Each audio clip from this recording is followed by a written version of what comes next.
Hi, this is Indranil and you are watching Business Bites in our channel The Spotlight, India's first online business news channel.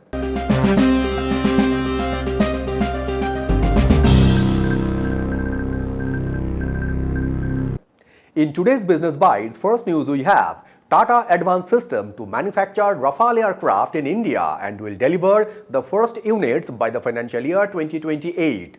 Second news we have Indian government to discontinue the subsidized food grains and essentials Bharat brand products.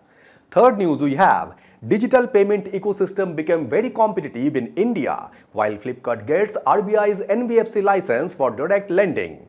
Fourth news we have Medibuddy is looking to raise 130 million US dollar in pre-IPO round, while VC fund HealthCoest to roll out 400 million US dollar in India's healthcare sector.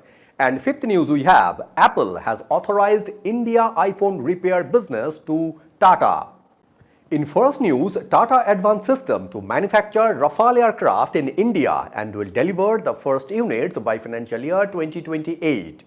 Tata Advanced System has signed an agreement with France's Dassault Aviation to manufacture the Rafale fighter aircraft fuselage in India, which will be a new addition to their growing aerospace manufacturing capability. And for that purpose, Tata will set up a dedicated manufacturing facility in Hyderabad to make the four main parts of the fuselage for Indian requirements as well as Dassault's global orders. When the facility is expected to deliver the first units by financial year 2028 and will have a capacity to produce 24 fuselages annually. India has placed an order for 26 Rafale Marine for the Indian Navy. The Air Force is also looking to procure 140 multi-role fighter aircraft to boost its falling squadron strength, where the Rafale considered the leading contender. With the Tata agreement, Dassault has vastly expanded the Rafale manufacturing ecosystem in India, which includes setting up of an engine production plant at Hyderabad and a maintenance, repairs and overall hub at Jewar, and that could bring 60% of Rafale manufacturing by value into India. Presently, several parts of the Rafale are already made in India, including the canopy, engine bay doors and radars in Nagpur, fuel tanks and polyions in Bengaluru, and sub-assemblies and components across the country.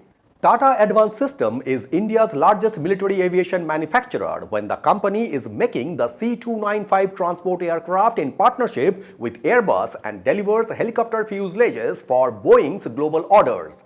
And this deal consolidates Tata Advanced Systems' position as the lead contender for the private sector for multi-billion-dollar competition to manufacture the next-generation advanced multi-role combat aircraft being developed by India. In second news, India governments to discontinue the subsidized food grains and essentials Bharat brand products.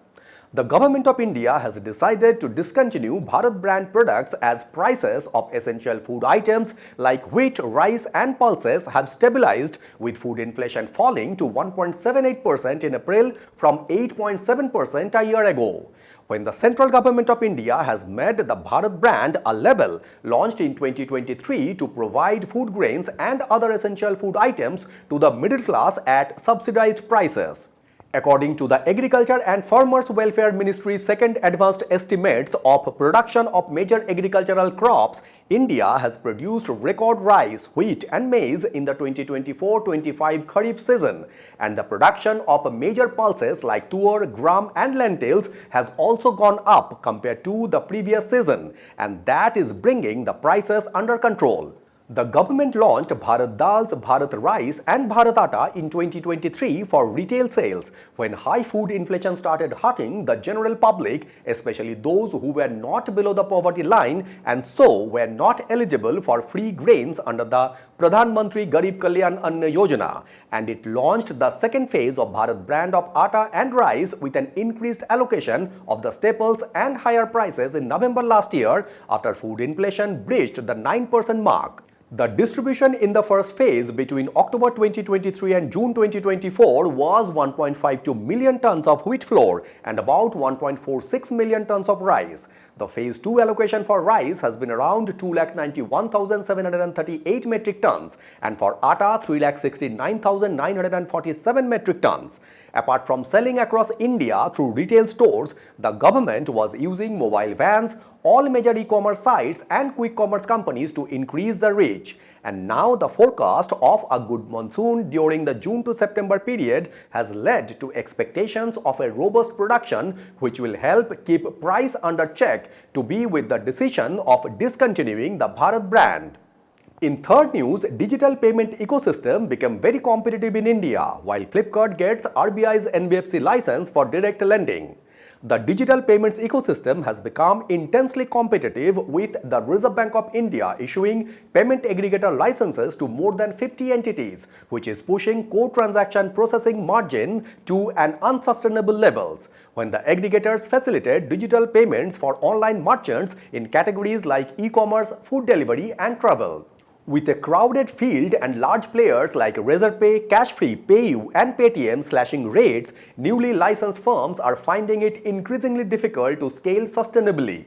Where as of May 2025, 54 companies have secured online payment aggregator licenses from the RBI. In addition to dominant online players, several offline-first firms including mSwipe, Innovity Payments, and Pine Labs have expanded into online payments, and startups like PayGlocal and DGO, which focus on recurring payments, have also entered in this highly competitive segment.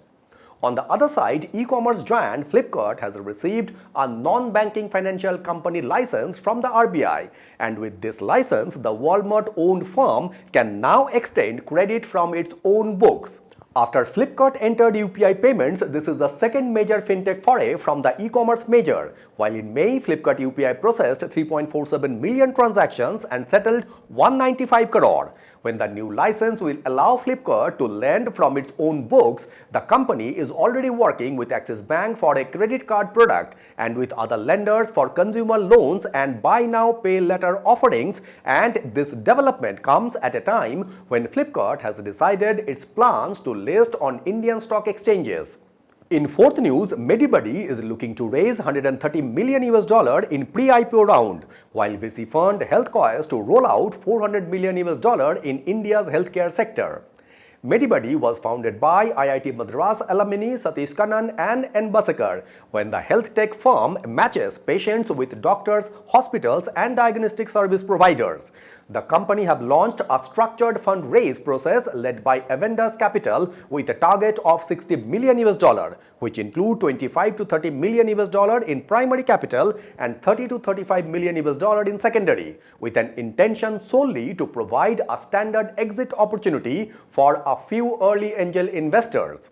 In other story, HealthCois, a Delhi-based growth stage venture capital fund, plans to roll out a $400 million fund to invest in India's healthcare sector, when the fund intends to target companies in AI-led health tech, medtech, biopharma, healthcare delivery, and climate health. HealthCois is aiming at a first close at the end of this year or early 2026, and the investments will be deployed over the next 4 years, with ticket size of each of the investments likely in the range of $7 million to $25 million.